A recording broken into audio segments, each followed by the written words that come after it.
Hi friends, welcome to Tollywood talkies and this is dynamic DMK with young and energetic burning blood. మరి డిఎంకేతో పాటు ఇవాళ మన స్టూడియోలో ఒక వండర్ఫుల్ ఆర్టిస్ట్ అండి. గిఫ్టెడ్ వాయిస్, గిఫ్టెడ్ ఆర్టిస్ట్ ఆయన. హీఈస్ నన్ అదర్ దాన్ కోట శంకర్రావు గారు. మహానుభావుడు, అద్భుతమైన నటులు, తెలుగు సినీ పరిశ్రమ గర్వించేటువంటి ఆణిముత్యం లాంటి ఒక వజ్రపు తునక లాంటి నటులు శ్రీ కోట శ్రీనివాసరావుకి స్వయాన సోదరులే అయినా సొంత తమ్ముళ్ళే. తమ్ముడు గారు అనేటువంటి కోట శంకర్రావు మన స్టూడియోలో ఉన్నారు. ఈయన మరి అంకురం కానివ్వండి, హలో బ్రదర్ సినిమా చూస్తుంటే మీరు విలన్లు వస్తారు, ఈయన్ని రోడ్డు మీద పట్టుకొని ఈయన ట్రాఫిక్ ఎస్ఐగా ఉంటే అంటాడు అనమాట. ఒక డైలాగ్ ఉంటుంది, రే మీలాంటి వెధవలు ఉంటారని తెలిసి నేను పెళ్లి చేసుకోలేదురా, ఇంకో జీవితాన్ని నాశనం చేయడం ఇష్టం లేక అని చెప్తారు. అది మీరు సినిమా చూస్తే అర్థమవుద్ది. అలా ఒకటి కాదండి, లాల్ సలాం కానివ్వండి, ఆర్ నారాయణమూర్తి గారి సినిమాలు, నాటకాలు, సీరియళ్ళు, సినిమాలు ఒకటేమిటి, సవ్యసాచిలాగా అన్ని రంగాల్లోనూ, అంటే త్రివిధ రంగాల్లో కూడా, అంటే నాటకం నుంచి సీరియల్ నుంచి సినిమా వరకు అన్ని రంగాల్లో కూడా బ్రహ్మాండమైన ప్రతిభ కనపరిచి అద్భుతమైన నటుడిగా కొనసాగుతున్నటువంటి కోట శంకర్రావు గారు మన స్టూడియోలో ఉన్నారు. వారు నటన మీద ఆయనకున్న తాపత్రయానికి, తపనకి, ఆయనకున్న ఆపేక్షకి, ఆ ప్యాషన్కి నిజంగా శిరస్సు నుంచి పాదాభివందనం చేస్తున్నాను రాఘవేంద్రరావు గారికి. ఆయనతో పాటు ఆయనకి సహకరిస్తూ వారి ట్రూప్లో మన కోట శంకర్రావు కూడా ఇటీవల నాటకాలు ఆడుతున్నారు. వైకుంఠపాళి ఇట్లా ఇత్యాది నాటకాలన్నీ కూడా అద్భుతంగా ప్రదర్శించి ప్రేక్షకులను రంజింపజేస్తున్నారు. మరి సినిమాకి వచ్చాను, మన నాటకాలు ఎటువంటి నేనని కాకుండా సినిమా అయినా, నాటకం అయినా, సీరియల్ అయినా, ఏదైనా సరే నటన అనేది నా ప్రవృత్తి, నా వృత్తి అని చెప్పేసి ఆయన భావిస్తున్నారు. వారితోటి సార్ నమస్కారం అండి. నమస్కారం. కోట శంకర్రావుకి సుస్వాగతం. మా తెలుగు వన్ రేడియో అండ్ ఇంటర్నెట్కి, టోరీ శ్రోతలందరూ, మీ టోరీ శ్రోత మహాశయులందరికీ నమస్కారం. అది సో టోరీ శ్రోతలకి ఇంకో చిన్న విషయం ఏంటంటే, నిన్న బాలీవుడ్ నటి రేఖ బర్త్డే అండి. ఆవిడకి belated happy returns of the day. ఇవాళ super star of India, the great big B Amitabh Bachchan గారి బర్త్డే ఇవాళ. ఆయన ఇవాళ 70 నుండి 71వ వసంతంలోకి అడుగు పెడుతున్నాడు. మరి వారికి కూడా so many happy returns of the day జన్మదిన శుభాకాంక్షలు తెలియజేస్తూ మరి కార్యక్రమాన్ని ప్రారంభిస్తున్నాం. అయ్యా నమస్కారం. మీరు పుట్టింది, పెరిగింది అంటే నేను అన్నయ్య గారిని ఇంటర్వ్యూ చేసినప్పుడు చెప్పారు, కానీ మీరు చెప్తే మా శ్రోతలు విని ఆనందిస్తారు. మా ఫాదరు డాక్టర్ కోట సీతారామాంజనేయులు గారు, మా అమ్మగారి పేరు విశాలాక్షి. నేను కంకిపాడు గ్రామంలో పుట్టడం జరిగింది. నా ప్రాథమిక విద్య, హై స్కూలు, కాలేజీ అన్నీ మా తల్లిదండ్రుల దగ్గర ఉండి కంకిపాడులో నుండి చదువుకోవడం జరిగింది. కంకిపాడులోనే తర్వాత గన్నవరం వికేఆర్ కాలేజీలో డిగ్రీ చేశాను. మా బాల్యం అంతా హాయిగా కంకిపాడు, పల్లెటూరు, కృష్ణా జిల్లా. అంటే నాన్నగారు డాక్టర్ కాబట్టి వీళ్ళందరూ కూడా అంటే కొంచెం గట్టిగా మాట్లాడితే అంటే మా నాన్నగారు డాక్టర్ కాబట్టి మామూలుగా వీళ్ళందరూ పేషెంట్స్ ఎప్పుడు రావడం, వాళ్ళకి డబ్బులు లేకపోతే వాళ్ళకి వండి వార్చడం, ఇవన్నీ కూడా. అవునవును. ఆయన బాగా అసలు మామూలుగా వైద్యం కన్నా ఆయనకు ఆధ్యాత్మికంగా బాగా ఇది ఉండేది, మానవత్వం. దాంతో ఏంటంటే వచ్చిన పేషెంట్కి కేవలం వైద్యం చేయటమే కాకుండా చక్కగా అసలు జీవితము, దాని యొక్క మాధుర్యము, అనుభవించవలసిన విధానం, వేదాంతం అన్నీ కలిపి చెబుతూ వైద్యం చేస్తుండేవాళ్ళు అనమాట. అవసరమైతే డబ్బులు కూడా ఇచ్చి వాళ్ళకి. అంటే ఆ రోజుల్లో మరి 50 ఏళ్ళ క్రితం నేను చెప్పే 1930-35లో సంగతి, 40లు అంటే ఆ రోజుల్లో మంచి ఆ చుట్టుపక్కల 25-30 గ్రామాలకి ఆయన డాక్టర్ గారు. అందరు డాక్టర్ గారు అనే కన్నా ఎంత ప్రేమగా నాన్నగారు అని పిలుచుకునేవాళ్ళు అంతా. అంత ఎప్పుడు మాది 14 సెంట్లు ఇల్లు, 9 బెడ్రూమ్లు, హాల్స్ గిల్స్ మంచి దిట్టంగా ఉండేది. దాంట్లో ఎన్ని కార్యక్రమాలు వచ్చేవాడు, పెళ్ళిళ్ళు చేసుకునేవాళ్ళు, ఊడివిళ్ళు చేసుకునేవాళ్ళు, ఎన్ని శుభకార్యాలు జరిగినా చెప్పడానికి వెళ్ళలేదు. ఏ రోజు 25-30 మంది ఇంట్లో భోంచేయకుండా ఉండేవాళ్ళు కాదనమాట. నిత్య కళ్యాణం పచ్చతోరణంగా వెళ్ళింది ఆ ఇల్లు. అంటే నిత్యం నిత్య కళ్యాణం పచ్చతోరణం మీరు చెప్పినట్టుగా ఎప్పుడు ఒక 25-30 మంది భోజనం ఉండేవాళ్ళు. బాగా అనేక కార్యక్రమాలు ఊళ్ళని, మిగతా వాళ్ళు ఎవరన్నా అక్కడ ఆ రోజుల్లో కళ్యాణ మండపాలు ఇవన్నీ లేవు కదా. కార్యక్రమాలు ఏదైనా చేసుకోవాలని పెళ్ళిళ్ళు అవి మా ఇంట్లోనే ఉచితంగా చేసుకోండి అని బోళ్ళంత ఫర్నిచరు, పక్కన బోళ్ళంత మంది మ్యాన్ పవర్ ఉండేది, పని చేసేవాళ్ళు. వాళ్ళందరికీ బాగా హెల్ప్ఫుల్గా ఉండేవాళ్ళు. అంటే కంకిపాడు గ్రామం మొత్తం కూడా ఆయన కనుసన్నల్లో మెలిగేది. చుట్టుపక్కల 25 గ్రామాలు, ఒక కంకిపాడే కాదు, చుట్టుపక్కల కంకిపాడు గ్రామం అంటే ఇంకా చిన్న ఊరంటే ఇంకా చుట్టుపక్కల మరి గ్రామాలు. అవును. దాంతో ఏంటంటే బాగా పాపులర్ ఆ ఏరియాలో.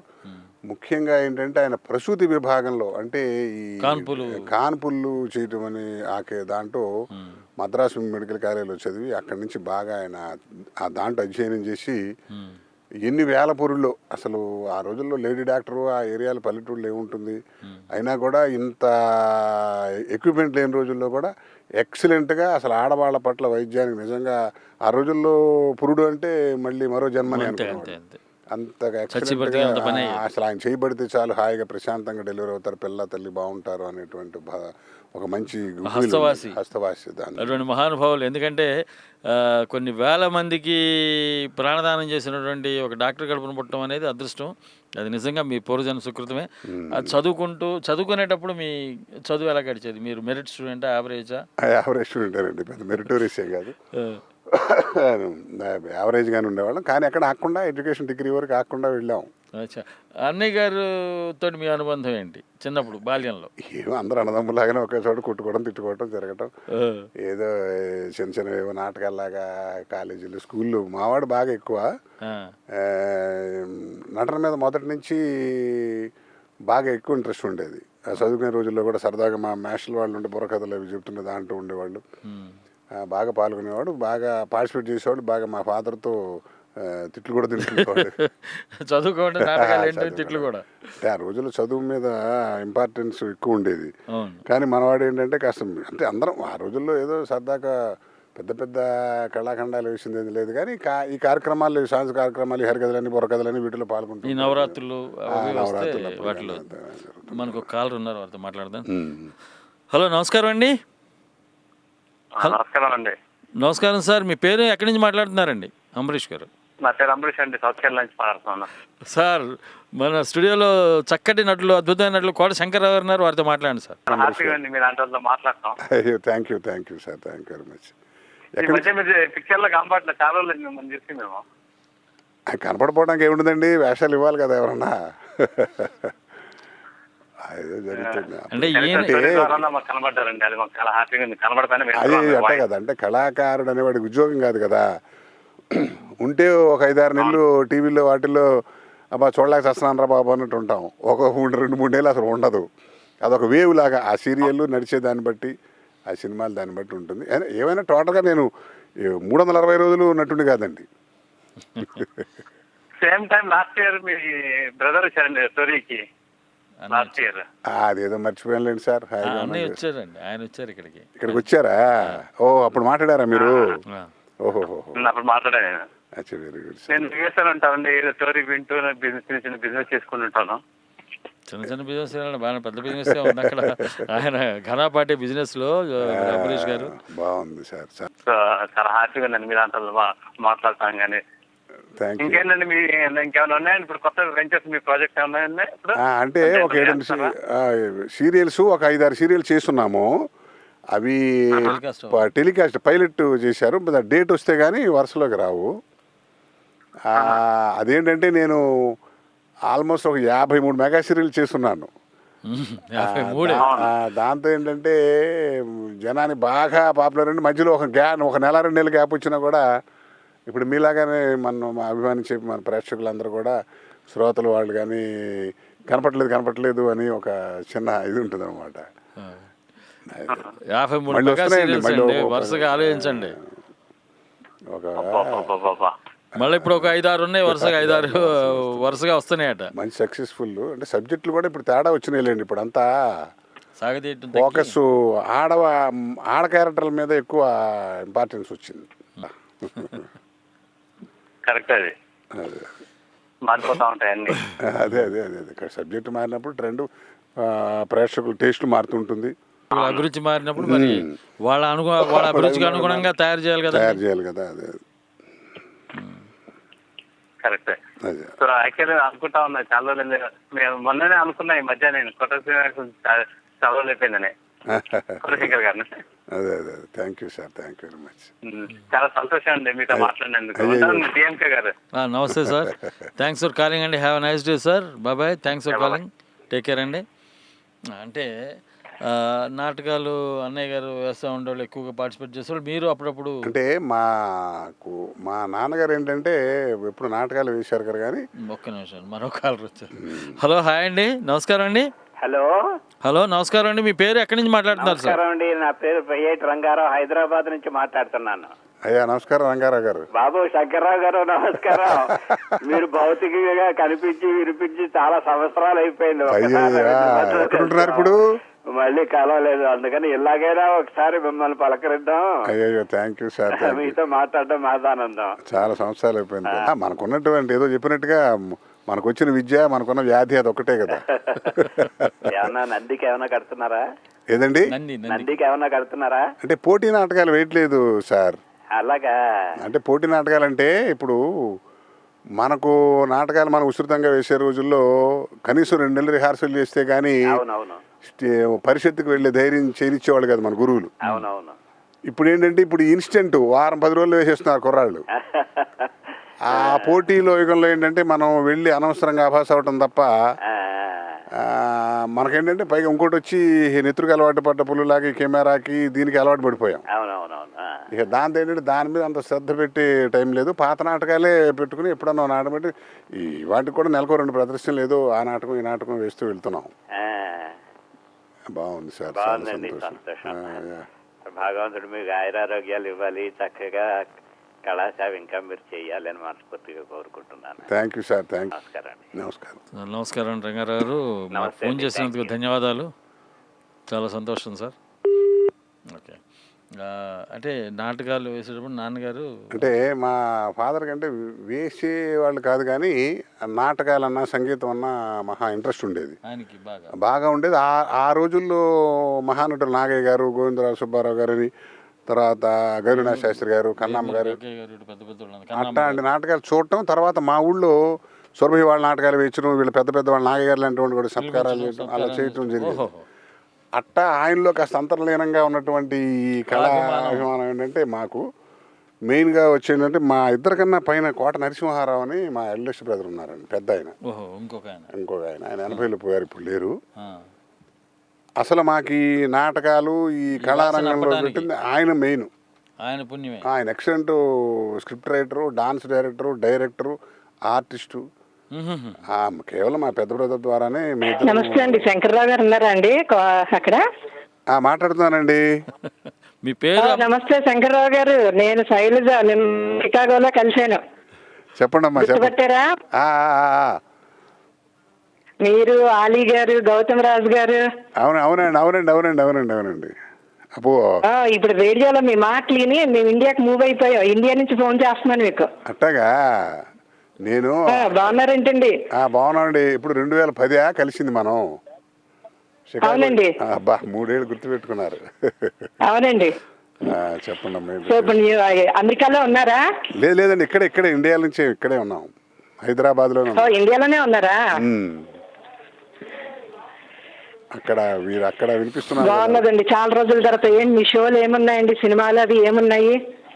నడుస్తున్నాయమ్మా. ఏవో ఇప్పుడు ఈ సినిమాలని మీకు పేర్లు చెప్పినా నేను గుర్తుండే సినిమాలు కాదు కదా ఇప్పుడు వచ్చే పేర్లు. మీరు అక్కడ మాకన్నా ముందే చూసేస్తున్నారు ఈ మధ్య. నేను ఇండియాలోనే ఉన్నానండి.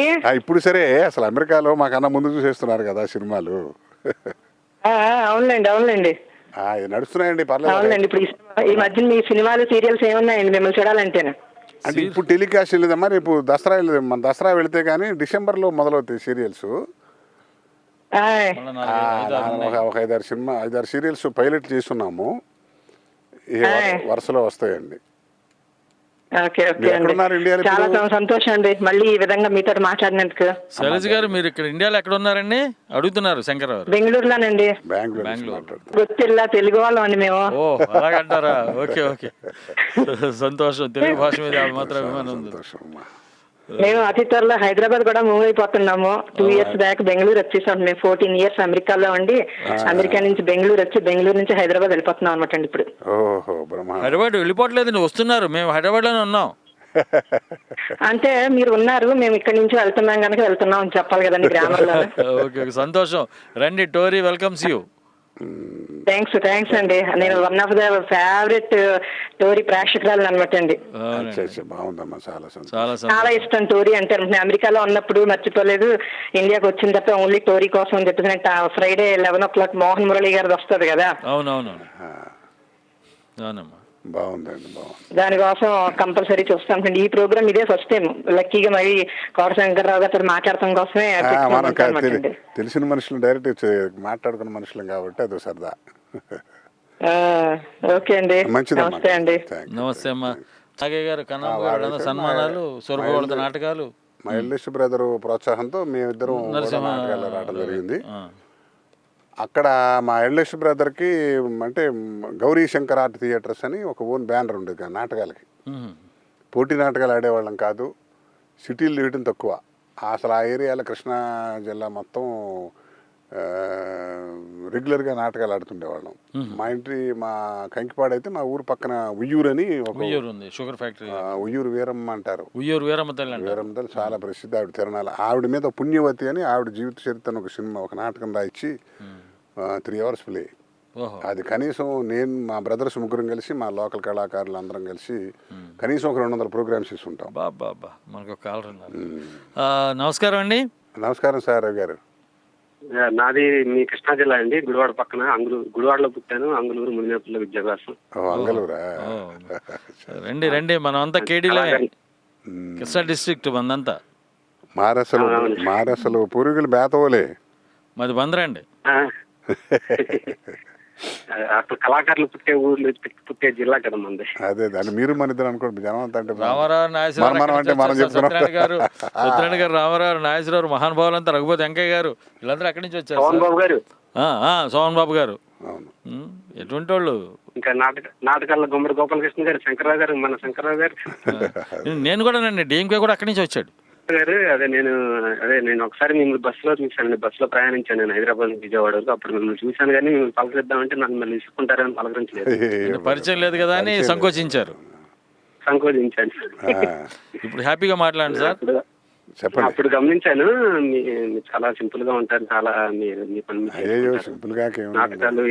మీరు నాటకాల్లోనే మీ అన్నగారి లాగా పేరు ప్రఖ్యాతి రాలేదని ఒకటి బాధ ఉంటుంది. మీరు కూడా బాగా నాటకాలు వేస్తారు, నాకు తెలుసు. నాకు అదే ఏంటంటే ఇంకా ముందు ఇంకా రావాలని అనుకుంటున్నా, కానీ ఇప్పుడు అవకాశం రావట్లేదని తెలుసు. అది వేచి ఉంటుంది దానికి. అది అనిర్వేది శ్రేయోమూలం అని దాన్ని పట్టుకుని వెళ్ళటమే. మనం ఎంతవరకు వెళ్తాం, పులిస్ వారి చేస్తూ వెళ్ళటమే లైఫ్ బతుకున్నంతకాలం. కొడతాం గోలు అంతే. అది అట్లా ఉంటేనే లైఫ్. అది మీరు నటించిన నాటకంలో అరహర మహాదేవ్ డైలాగ్ ఒకటి చెప్తారా సార్? అది ఇప్పుడు ఎక్కడ, ఎప్పుడు 25 ఏళ్ళు అయింది అది. అంటే గుర్తున్న వరకు చెప్తాను. అలాగే. అది క్లైమాక్స్లో డైలాగ్ ఉంటుంది. అది పాపజాజ్వల్యమాన విస్ఫారిత భారనేత్ర కదలిరా, హుంకార మార్తాండ విధ్వంసక ప్రేరణ వీరభద్ర కదలిరా, యమాకర్వ కర్వ నిర్వాహిత నిర్వాపణ క్రియా విస్ఫులింగ కదలిరా కదలిరా కదలిరా, ఆదిశేషుడు ఆదిశేషుడు బాబు చాలా పెద్ద డైలాగ్ అది. అట్టాగా అదే ఆ రోజుల్లో వేసిన నాటకాలైనా అట్టా రిహార్సల్ విపరీతంగా వేసి పట్టేసిన పుర్రికి పట్టేసినాయి అవన్నీ. ఒక్కసారి పునరుచ్చారణ చేసుకుంటే 10 నిమిషాలు వచ్చేస్తుంది అంతా. చాలా సంతోషం శంకర్రావు గారు, మీతో మాట్లాడినండి. రవి గారు థ్యాంక్స్ అండి మీకు. ఎందుకంటే పర్టికులర్గా ఆ డైలాగ్ గుర్తు చేసి మరి చెప్పించారు ఇప్పుడు వారితోటి. అందుకు మీకు నిజంగా కృతజ్ఞతలు తెలియజేస్తాను. పద్యం నాటకాలకి మనం పుట్టింది కదండి మన జిల్లా. ఇష్టం నాటకాలన్నా పద్యాలన్నా. బాబా ఒళ్ళు పొంగుతుందండి ఆ పద్యాలు నాటకాలంటే, పౌరాణికం అంటే. అవునండి. అదే ఈరోజు 40 సార్లు యూట్యూబ్ లో 3వ చూస్తున్నాను. 50 సంవత్సరాలు అయింది కదా. అవునవును 50 సంవత్సరాలు. అది ఒక అద్భుతమైన కళాఖండం అండి. జకార్తా ఫిల్మ్ ఫెస్టివల్లో ఎస్వి రంగారావు గారికి ఉత్తమ కి ఇద్దరికి ఇంటర్నేషనల్ అవార్డులు తెచ్చిన సినిమా అది. ఉత్తమ చిత్రంగా నేషనల్ అవార్డు తెచ్చిన ఫస్ట్ సినిమా అండి అది. అది కళాఖండం. చాలా సంతోషం సార్ రవి గారు, మాకు ఫోన్ చేసినందుకు ధన్యవాదాలు. థ్యాంక్స్ అండి, take care, thanks for calling. మరో కాలర్ ఉన్నారు సార్. హలో, హాయ్ అండి, నమస్కారం అండి. హాయ్, నమస్కారం అండి. మీ పేరు, ఎక్కడి నుంచి మాట్లాడుతున్నారు? నేను మలేషియా నుంచి మాట్లాడుతున్నాను. మీ పేరండి? గోవింద్. గోవింద్ గారు, మన స్టూడియోలో కోట శంకర్రావు గారు ఉన్నారు, వారితో మాట్లాడండి. ప్రాబ్లం వస్తాను, మళ్ళీ చేస్తాను. అంటే 200 ప్రదర్శనలు. అది 200 ప్రదర్శనలు. ఉయ్యూరు వీరమ్మ ఏం పేరు? పుణ్యవతి నాటకం పేరు. అంటే పుణ్యవతి అని ఉయ్యూరు వీరమ్మ చరిత్ర. పుణ్యవతి దాంట్లో మా శ్రీనివాసరావు మామూలుగానే విలన్ వేషం, మా ఎల్డెస్ట్ బ్రదర్ మా పెద్దన్న గారు నరసింహారావు గారు హీరో వేషం వేసేవాడు. సుబ్బారావు నేను వాళ్ళకి ఫాదర్ వేషం వేసేవాడిని. నేను చెప్పి 1970లో. ఇది దుర్మార్గం. అంటే పర్సనాలిటీలు అట్లా ఉండేటప్పుడు గడ్డాలు మీసాలు పెట్టేవాళ్ళం కాబట్టి అట్లా వెళ్ళిపోయింది. అంటే మా ఫస్ట్ ఎంట్రీ అది నాటకాల్లోకి రావటానికి. అంటే అప్పుడు స్టాల్వర్డ్స్ వాళ్ళందరితో వేయటమే గొప్ప ఇదిగా ఉండేది. అలా అలా దాంతో ఏంటంటే ఇక అసలు ఈ అన్ని రకాల స్టేజీల మీద పంది నాటకాలు అంటారు చూడండి, శ్రీనా వాటిలో పెట్టేది ఏంటంటే అసలు దాని మీద ఒక కాన్ఫిడెన్స్ వచ్చేసింది అనమాట. బ్రహ్మాండంగా మనంత నటులు మనం అని ఒక ధైర్యం, ఒక ఆత్మవిశ్వాసం. అక్కడి నుంచి తర్వాత నేను మా కోట శ్రీనివాసరావు మా బ్రదర్ స్టేట్ బ్యాంకులో చేరి హైదరాబాద్ ట్రాన్స్ఫర్ ఇచ్చాడు. తర్వాత 3-4 ఏళ్ళకి నేను ఆ బ్యాంకులో చేరి నేను విజయవాడలో ఉంటాం. మా శ్రీనివాసరావు హైదరాబాద్లో ఉండటంతో విజయవాడలో 1980, 79, 80లో ఆల్ ఇండియా రేడియోలో ఫస్ట్ వాళ్ళు ఆర్టిస్ట్ అసోసియేషన్ అని ఉండేది. పాండురంగారావు గారు, శ్రీరామ్మోహన్ రావు గారు, ఈయన ఇంద్రగంటి శ్రీకాంత్ శర్మ గారు, ఉషశ్రీ గారు, మల్లారి సూరిబాబు గారు, మా స్టాల్వర్డ్స్ అంతా ఉండేవాడు దాంట్లో. అప్పుడు వాళ్ళలో నేను జూనియర్ మోస్ట్ అనమాట. నన్ను రేడియోలో నేను సెలెక్ట్ అయితే వాళ్ళతో కలిసి రెగ్యులర్గా నాటకాలు వేసేవాళ్ళు. రెగ్యులర్గా అసలు అది ఎట్టాగంటే 10 సంవత్సరాలు అసలు 4 ఆదివారాలు చాలా మాకు. వారానికి నెలకి 4 ఆదివారాలు ఆడాము. తర్వాత ఏలూరు తాడేపల్లి కూడా ఉంటే పొద్దునొట్టి మధ్యాహ్నం ఒకటి కూడా ఆడింది. అది సేమ్ నాటకం పూసల గారిది బ్రహ్మాని రాతారుమారు అనే నాటకం. బ్రహ్మాని మండువాలో బ్రహ్మాని రాతారుమారు. అసలు దాంతో ఏంటంటే రేడియోకి వచ్చిన తర్వాత మన రామ్మోహన్ రావు గారు లాంటి వాళ్ళు, రామచంద్ర కాశ్యప్ గారు, రావణ పంతులు ఇలాంటి వాళ్ళతో కలిసి ఏదో చిన్న చిన్న టుమిరి వేషాలు వేసినా వాళ్ళ కాంబినేషన్లో రేడియో నాటకాలు వేయడం జరిగిందనమాట. అసలు నేను గుండెలు వేసి చేసుకుని ఎంత ధైర్యంగా చెప్పగలనంటే ఎవరన్నా నా వాయిస్ బాగుంటుంది, డిక్షన్ బాగుంటుంది అని అభిమానంగా అంటున్నారు అంటే అది కేవలం ఆల్ ఇండియా రేడియో పెట్టిన భిక్ష. అసలు రేడియో అనేది అసలు నిజంగా వాళ్ళు మైక్రోఫోన్ ముందు ఎలా మాట్లాడాలి, డిస్టెన్స్ ఎలా మెయింటైన్ చేయాలి, అంటే ఇప్పుడు ఆ మైకే ప్రియురాలు, మైకే దేవుడు, మైకే శత్రువు, మైకే అందరు తిట్టాలి, పోటాలి, దాన్ని ప్రేమించాలి, అంత మైక్రోఫోన్. దగ్గాలి, చిరుమందహాసాలు, గట్టిగా అరవటాలు, ఇవన్నీ ఎన్ని లెవెల్స్ ఎన్ని ఉన్నాయి. నవరసాలు మైక్ ద్వారా మైక్తో ప్రేక్షకుడికి కనిపించాలి, వినిపిస్తూ కనిపించాలి. మామూలు విషయం కాదు. అదేంటంటే తాట తీసి అసలు ఆ రోజుల్లో తప్పు ఒక ఒత్తు తప్పు చెప్తే రామ్మోహన్ రావు గారు, ఉషశ్రీ గారు కానీ, ఇంద్రగంటి శ్రీకాంత్ శర్మ కానీ, పుంభావ సరస్వతి అట్లాంటి వాళ్ళతో కూడా కూర్చుని నేను ఈ నాటకాల్లో పాల్గొనడం జరిగిందనమాట. అది ఎందుకని ఏంటంటే ఆ రోజుల్లో ఏదో మహానుభావులు వాళ్ళతో సాంగత్యం ఉంది కాబట్టి చక్కగా ఒక డిక్షన్ అనేది వాళ్ళు నేర్పారు. మనం ఎంతవరకు సక్సెస్ అయ్యామనేది ఇంకా నేర్చుకోవాలి, చాలా ఉంటుంది. కాస్త కేవలం వాళ్ళ ట్రైనింగ్ మూలం అనమాట. ఇప్పుడులాగే రేడియో లేదు, టీవీ లేదు కదా. అందుకని అప్పుడు ఏంటంటే ప్రతి వాడు అసలు రేడియో వేయటమే ప్రివిలేజ్. రేడియో ఆర్టిస్ట్ మాటలు కాదు కదా ఆ రోజులు. మరి అందరూ మైక్ రికార్డింగ్కి వెళ్తున్నామంటే కనీసం 4 రోజుల ముందు రిహార్సల్ కూర్చుని పర్ఫెక్ట్గా ఉండాలి. అట్లా అంత కట్టు టేకు ఉన్నా మేము వచ్చేటప్పటికి కట్టు తప్పు చేస్తే కరెక్ట్ చేసుకోవచ్చు.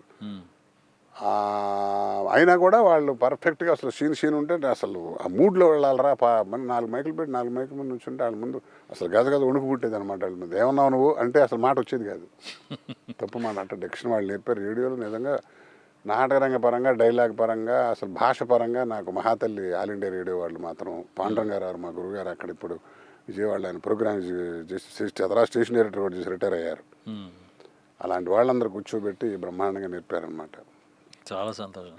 అంటే మీరు నాటక రంగానికి వచ్చారు, నాటకాలు, రేడియో నాటకాలు ఇవన్నీ వేసిన తర్వాత మీకు బాగా కసిగా ఈ పాత్రని నేను పోషిస్తే బాగుండు అనేటువంటి పాత్ర చాలా చేశాను. వారే ఇప్పుడు ఆ శంకరమణి సత్యం గారుని హరహర మహాదేవ్ అని డైలాగ్ చెప్పారు. అది ఆ నాటకం వారు రేడియోకి రాశారు. తర్వాత దాన్ని రంగస్థల అనుసరణ ఇంద్రగంటి శ్రీకాంత్ శర్మ గారు చేశాడు. అంటే అంతా అదే ఉంది. తర్వాత కొంచెం నాటకం కోసం 1 గంట పెంచడం, నాటకీయత కోసం కొన్ని అటు ఇటు మార్చడం చేశారు ఈయన.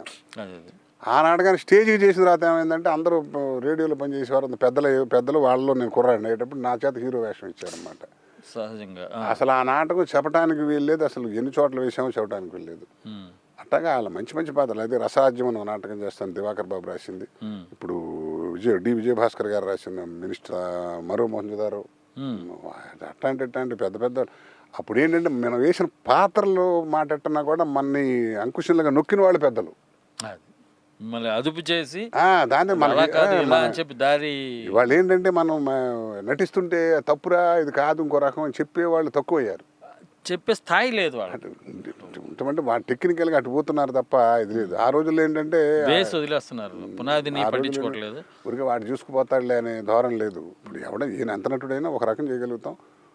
నువ్వు చెప్పింది బాగుంటుంది కానీ ఇంతకన్నా బాగుందిరా, బాగుండాలి, లేకపోతే అది బాగాలేదు అని ధైర్యంగా చెప్పి అంకుశం లాంటి వాళ్ళు ఉండబట్టి ఆ రోజుల్లో కాస్త ఏదో ఈ మాత్రం కాస్త నటుడిగా గుర్తింపు పొందామంటే కేవలం అట్లాంటి వాళ్ళు మరి కాదా, లేకపోతే ఊరికే వస్తుందండి. రేడియోలో అట్ట చేసి నేను మామూలుగా బీగా చెందినవాడిని ఏ గ్రేడ్ ఆర్టిస్ట్, దూరదర్శన్ కానీ అది కానీ ఎట్టో 15 ఏళ్ళు కొట్టుకుంటే తర్వాత ఏ గ్రేడ్ ఆర్టిస్టులు పోయి వాళ్ళ నాటకం ఒక క్యారెక్టర్, పర్టికులర్ క్యారెక్టర్ ఏదైనా రేడియోలో ఉంది అంటే మంచి క్యారెక్టర్ అంటే వాడిని పిలవండరా అనిపించుకున్నామంటే మరి అక్కడ బేస్గా 15 ఏళ్ళు అక్కడ కష్టపడితే వచ్చింది. చాలా సంతోషం. ఇప్పుడు మన టాలీవుడ్ టాకీస్లో చిన్న బ్రేక్ తీసుకున్నామండి, commercial break. Will be back after this small break and stay tune to Tori. Kota Srinivasarao అనుజులు ఆయన అయితే మరి వారితో మీరు మాట్లాడాలనుకుంటే యూఎస్ లేదా వేరే దేశం నుంచి అయితే నన్ను ఇది చెప్పనిస్తారండి. నమస్కారం అండి. హలో, నమస్తే డిఎంకే గారు. నమస్కారం సార్, మీ పేరు ఎక్కడి నుంచి మాట్లాడుతున్నారండి? నా పేరు మదన్ అండి, నేను డీసీ నుంచి మాట్లాడుతున్నాను. వాషింగ్టన్ డీసీ నుంచి మదన్ గారు. నమస్కారం కోట శంకర్రావు గారు. అయ్యా నమస్కారం సార్, మదన్ గారు నమస్కారం. నేను మీ సీరియల్ బాగా చూశానండి. ఈ TV5, TV9 రాకముందు దూరదర్శన్లో 2000 ప్రాంతంలో ఒక సీరియల్ చూసాను, అది జ్ఞాపకం రావడం లేదు. మీరేమైనా చెప్పగలుగుతారా ఆ సీరియల్? 2000 ప్రాంతంలో దూరదర్శన్లో చూసేవాడిని మీ సీరియల్.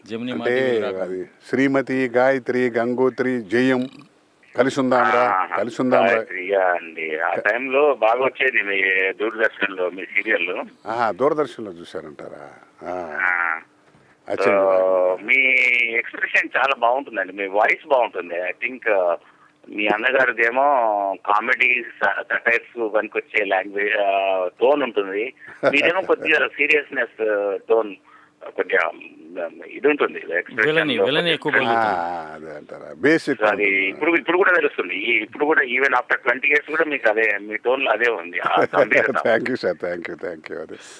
అదే అండి నేను లైక్ చేసేవాడిని. మీకు మరీ నచ్చిన సినిమా ఏంటండి? మీరు యాక్ట్ చేసిన నాది అంకురం అనే ఒక సినిమా వచ్చిందండి. అంకురం అంటే మన రాజశేఖర్ చేసిన అంకుశమా? అంకురం అని ఉమామహేశ్వరరావు డైరెక్ట్ చేశారండి. రేవతి గారు ఈయన ప్రధాన పాత్రలు పోషించారు దాంట్లో. ఓంపూరి రేవతి గారు, ఈయన కోట శంకర్రావు గారు ప్రధాన పాత్రలు. మళ్ళీ ప్రధాన పాత్రలో విశ్వనాథ్ గారు. చూడాలి. సూత్రధారులు చూసారా చూడాలి? మదన్ గారు సూత్రధారుల సినిమా చూసారా? విశ్వనాథ్ గారు చూశాను కానీ మరి చాలా రోజుల కింద సార్. సూత్రధారులు అంటే ఇంచుమించు 20-25 సంవత్సరాల కిందనా? అంత అయిందా? దగ్గర అవుతుందండి. దాంట్లో బాగా రెబల్ అండి నేను క్యారెక్టర్. అంటే నాకు నచ్చిన పాత్రగా అడుగుతుంటే చెప్తున్నాను. తర్వాత అట్టగా నారాయణమూర్తి గారు లాల్ సలాం అని, చీమల దండని, లాల్ సలాము, చీమల దండ, ఆర్ నారాయణమూర్తి గారి సినిమాలు ఒక 60-70 సినిమాలు చేశాను. ఆర్ నారాయణమూర్తి గారు ఇంకా ఏ సినిమాలు చేశారు సార్ మీరు? లాల్ సలాం, లాల్ సలాంలో కూడా ఉన్నారా? పీపుల్స్ వార్, ఈ మధ్య పీపుల్స్ వార్ తీశారు. చాలా ఇదండి, నేను మిమ్మల్ని అభిమానిస్తానండి, చాలా మంచి ఇది. కానీ ఒకటి ఏంటంటే మీకు ఇంకా ఎన్నో పాత్రలు వచ్చి ఉండాలి, ఎందుకు రాలేదో నాకే ఒకసారి అర్థం కాదు. పెద్ద క్వశ్చన్ మార్క్. అంటే నేను బేసికల్ గా deputy manager state bank of India అండి. అవును సార్, నాకు తెలుసు. హైదరాబాద్ లో ఆ టైంలో ఎండమూరి వీరేంద్రనాథ్ ఏమో నాకు ఫేవరెట్ రచయిత, మీరు favourite actor. Thank you very much sir. దాంతో ఏమవుతుందంటే ఉద్యోగం అది గబాలన 2 పడవల మీద కాళ్ళు వేయడంతో కాస్త ఏంటంటే ఇప్పుడు లైఫ్కి ఇంపార్టెంట్ ఏమో జాబు, ఇదేమో ప్రవృత్తిగా పెట్టుకున్నా దీన్ని నమ్మితే ఎంతవరకు సక్సెస్ అవ్వకపోతే ఇబ్బంది పడతాము పిల్లలు అని, మనం సంపాదించే ప్రతి రూపాయి అవసరం అని దాంట్లో ఆ బేరీజుల్లో ఉద్యోగానికి ఎక్కువ ప్రాధాన్యత చేస్తూ వెళ్తున్నాం. కానీ ఒక బ్రేక్ వచ్చి ఉద్యోగం మానేసే స్థాయి వస్తే అప్పుడు మానేయచ్చు. కాకపోతే జనంలో మంచి నటుడుగా ఉన్నాం. చాలా అయ్యో ధన్యవాదాలండి, థ్యాంక్స్ అండి. I wish you best of luck, best of health, everything అండి. Thank you sir. నమస్తే డిఎంకే గారు, thank you for taking my call. అయ్యో thank you very much sir, I'm honoured and thanks for calling అండి. Have a nice day sir Madan గారు. Bye అండి, take care. 53 serials అంటే ఒక్కో serial ఒక 400 ఎపిసోడ్లు నడిచింది అనుకుందాం. నా క్యారెక్టర్ 200 ఎపిసోడ్లు ఉన్నా 50-200 అంటే 10,000 అరగంటలు జనాన్ని బాధేసేవారు వాడు జనాన్ని. అట్టా విషయం అది కాదు, రికార్డ్ అండి అది. ఎవరు మనకేంటంటే టీవీకి ఒక రికార్డ్ అని లేదు కాబట్టి, కానీ లేకపోతే అది ఎక్సలెంట్ కదా. అసలు దాంతో ఎన్ని రకాల క్యారెక్టర్, అసలు నా మనసుకు నచ్చినవి అసలు నేను ఎన్ని రకాలు వేయాలి, అన్ని రకాల పాత్రలు నాకు టీవీ రంగం బ్రహ్మాండంగా మంచి మంచి పాత్రలు ఇచ్చింది, డబ్బులు ఇచ్చింది, ఆర్టిస్ట్ ప్రజల్లోకి తీసుకెళ్ళింది.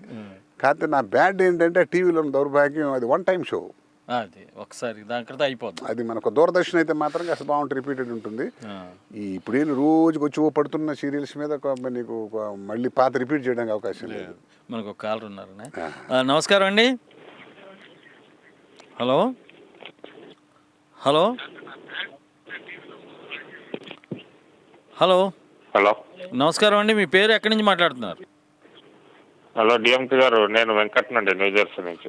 వెంకట్ గారు నమస్కారం సార్. మా స్టూడియోలో కోట శంకర్రావు గారు ఉన్నారు, వారితో మాట్లాడండి. మీ అన్నగారి యువత మూవీస్ తప్పకుండా చూస్తామండి. మీ యువత నేను సీరియల్స్ చాలా తక్కువ చూస్తాను నేను. అదేలేండి, మీ టైం కదా. కానీ ఒకటి మెచ్చుకోదగదంటే అన్నగారు ఏమో వెండి తెరని వెళ్తున్నారు, మీరేమో చిన్న బుల్లి తెరని వెళ్తాను. చాలా సంతోషంగా ఉందండి. పంచుకున్నారండి, ఆస్తులు పంచుకున్నట్టు. కాదండి, ఆయన వెండి తెరని అభిమానులందరినీ అలరిస్తున్నారు, మీరేమో టీవీ ప్రేక్షకులు అందరినీ ఇస్తున్నారు. చాలా సంతోషం అండి. అందరినీ నవ్వించి అందరినీ ఎంటర్టైన్ చేయడం కూడా ఒక కళ, ఇది కళే కదండి. మా అదృష్టం ఏంటంటే టీవీలో ఉండడం వల్ల మీ ఇంటికి వచ్చేస్తాం, మీరు వద్దనుకున్నా కనపడతాం మేము. సినిమా అంటే మీరు ఏంటంటే టికెట్ కొరకు అదేమో మనం తలుచుకుంటేనే మనం సెల్లిస్ ఆయన చూడాల్సి వస్తుంది పెద్ద ఆయన్ని. మీరు మీరు వద్దన్నా కూడా మీరు వచ్చేస్తారు విస్తృతంగా కదా, బాగా విపరీతంగా కదా. ఒక 15 సంవత్సరాలు అయితే ఒక దులిపేసాం, అసలు చెప్పడానికి వీల్లేదు. అన్ని సీరియల్స్ అలా. ఇప్పుడు కథలు మారి కాస్త ఏదో ఛానల్స్ ఎక్కువ, ఆర్టిస్టులు కూడా బాగా, ఈ రంగం బాగా పైకి వచ్చింది. వచ్చేటప్పటికి ఏంటంటే చాలామంది అంటే కాంపిటీషన్ ఎక్కువైంది, కొత్తదనం వచ్చేస్తుంది, ప్రేక్షకులు కొత్తదనం కోరుకుంటున్నారు. దాంతో ఏంటంటే రకరకాలుగా ఏదో చేస్తున్నాం, కానీ ఎవరు విపరీతంగా 30 రోజులు చేద్దామనేటానికి వర్క్ డిస్ట్రిబ్యూట్ అయింది. మీరు లేదండి, చేశాను సినిమాలు కూడా, చాలా మంచి మంచి సినిమాలు చేశాను. కానీ చేశారు, అదే వింటున్నానండి. లాల్ సలాము కొన్ని సినిమాలు చూసారండి అన్న. అంటే మీరు ఫుల్ ప్లేజ్డ్ గా కొత్త శ్రీనివాసరావు గారు లాగా మీరు సెటిల్ అవ్వలేదు ఇటువైపు. అంటే నేను అసలు అదృష్టం ఏంటంటే బ్యాంకులో నేను డెప్యూటీ మేనేజర్గా ఉండేవాడిని సార్, స్టేట్ బ్యాంక్ ఆఫ్ ఇండియాలో. దానివల్ల ఏమైందంటే రిస్క్ చేయడానికి భయం వేస్తుంది కదండి అది. దాంతో ఏమైందంటే అది నాది జాబ్ పరంగా మా బ్యాంక్ బాగా ఎంకరేజ్ చేసిన దాని గురించి కాదు, కానీ ఇబ్బంది లేదు, కానీ ధైర్యం చాలలేదు. అంటే ఉద్యోగం వదిలిపెట్టి పూర్తిగా ఈ సినిమా రంగానికి అంకితం అవడానికి కొంచెం ధైర్యం చాలలేదు. మనకు వచ్చి మంచి సక్సెస్ఫుల్ మంచి ప్రయత్నం చేయటం అంటే జరిగితే కాస్త మంచి క్యారెక్టర్లు పడ్డా సక్సెస్ అవ్వాలి. దాంట్లో 14 ఫ్యాక్టర్స్ మీ అందరికీ తెలియదే ఉంది. దాంట్లో రకరకాల కాంపిటీషను, సక్సెస్ ఇంపార్టెంట్. ప్రతిభగా అన్నయ్య ఇదే చైర్లు కూర్చొని అన్నయ్య చెప్పారండి, కోడ శ్రీనివాసరావు చెప్పారు, మహానుభావులు.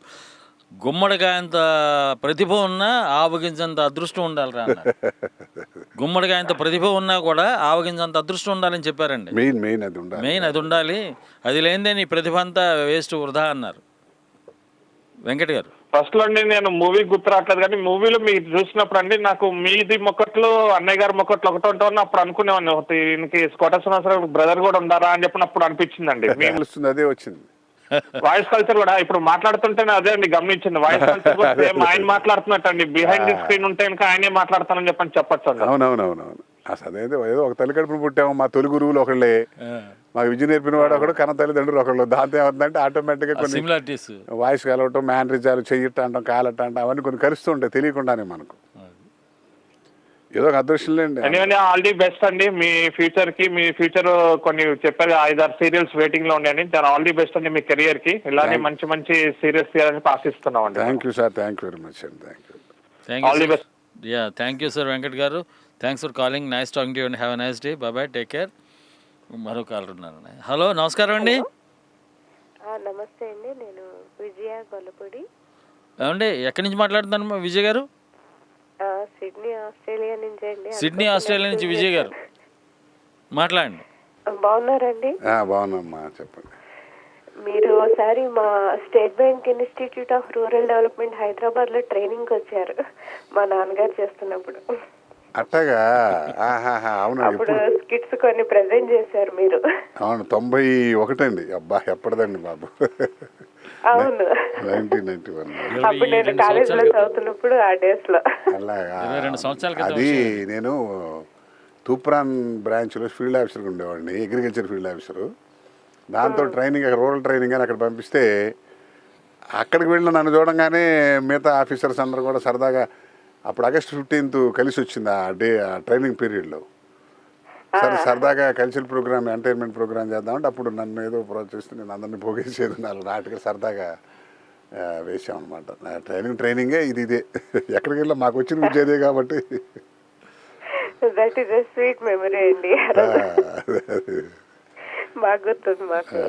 అదే మీరు ఇందాక అంటున్నారు కదా, మీరు కోట శ్రీనివాసరావు గారు ప్రకృతి వికృతి ఇద్దరు అట్లా ఉంటారు. బాగుంది, బాగుందండి ప్రకృతి వికృతి. తర్వాత అలా మీరిద్దరు ఒక స్క్రీన్ మీద ఎప్పుడైనా కనిపించే ప్రయత్నం చేస్తారండి? చేశారా లేకపోతే ఉన్నాయా అంటే సినిమాలు ఒక ఇద్దరు కలిసి? సినిమా చేశాం కానీ అది దాంట్లో అంటే న్యాచురల్గా శ్రీనివాసరావు డామినేటింగ్ క్యారెక్టర్ ఉంటుంది కాబట్టి ఆ సీన్ ఆయనే డామినేట్ చేసినట్టు ఉంటుంది. ఒకే ఒక సినిమా చేసాం అంత ఇద్దరం కలిసి. తర్వాత ఇంకో సినిమా చేసాం కానీ దాంట్లో కాంబినేషన్ లేదు. పడాలి క్యారెక్టర్స్ పడితే కానీ. ఆయనతో మీకున్న అనుబంధం ఎట్లా ఉంటుందండి? మీ ఇద్దరు ఎట్లా ఎంత? అయ్యో బాగా కదా, ఏముంది, నేను ఉండేది ఇక్కడ యూసఫ్ కూడా ఉంటాను, మా వాడు ఫిల్మ్ నగర్ ఉంటాడు. వారం కలిసి ఇవాళ కూడా వెళ్దాం అనుకున్నాను. ఇప్పుడు డిఎంకే గారి ప్రోగ్రాం పెట్టేటప్పటికి ఇందాక సాయంత్రం వెళ్లాల్సింది, ఇటు వచ్చాను అనమాట. బాగా అనుభవం. అదేమిటి మీరు మీ అప్చెల్లు మీ అన్నదమ్ములు ఎలా ఉంటారు, మేము అలాగే బయట. చాలా చెప్పండి ఇంకేం విశేషాలు. మీరు ఇంకా ఇప్పుడు ఫీల్డ్ లో బ్యాంక్ లోనే ఉన్నారు కదండి, కంటిన్యూ అవుతున్నారు? లేదమ్మా, నేను విఆర్ తీసి బయటకు వచ్చాను. వాలంటరీ రిటైర్మెంట్ తీసుకుని బయటకు వచ్చారండి. విఆర్ఎస్ తీసుకున్నారు. ఓకే. ఇప్పుడు ఫుల్ టైం నటనే. అదే వేళ నేను బ్యానర్ పెట్టగానే నాకు ఆ మెమరీస్ అన్ని గుర్తొచ్చే, మీకు వీలైతే హలో చెప్పాలి అనుకున్నా, చెప్పగలిగాను. థ్యాంక్ యూ అమ్మా, థ్యాంక్ యూ వెరీ మచ్ తల్లి. చాలా సంతోషంగా ఉంది. సో బాగుందండి. అయితే బుల్లి తెరలో కనిపిస్తున్నారు అనమాట. ఏమైనా ఫ్యూచర్ ప్రాజెక్ట్స్ ఏమైనా ఉన్నాయండి? సినిమాలు కూడా ఉన్నాయండి, వస్తాయి త్వరలో. అంతే ఉంది, ఇట్లాగా నడుస్తూ ఉంటుంది. గ్లామర్ నడిచినంతకాలం, మీరు అందరూ అభిమానించినంతకాలం వెళ్తూ ఉంటాయి అంతే. దానికి రిటైర్మెంట్ లేని ఫీల్డ్ ఇది ఒకటే కదా, రాజకీయం ఒకటి ఇదొకటి. విజయ్ గారు ఏం చేస్తుంటారండి సిడ్నీలో? నేను అడ్మిన్ సపోర్ట్ ఆఫీసర్ అండి. నేను అంటే కాంట్రాక్ట్స్ చేస్తూ ఉంటాను. ఓకే, ఇంటి భార్య కాదు, మన గృహిణి. ఇంటి భార్య కాదు? లేదండి, రెండు కూడా చేస్తూ ఉంటా, అటు ఇటు బ్యాలెన్స్.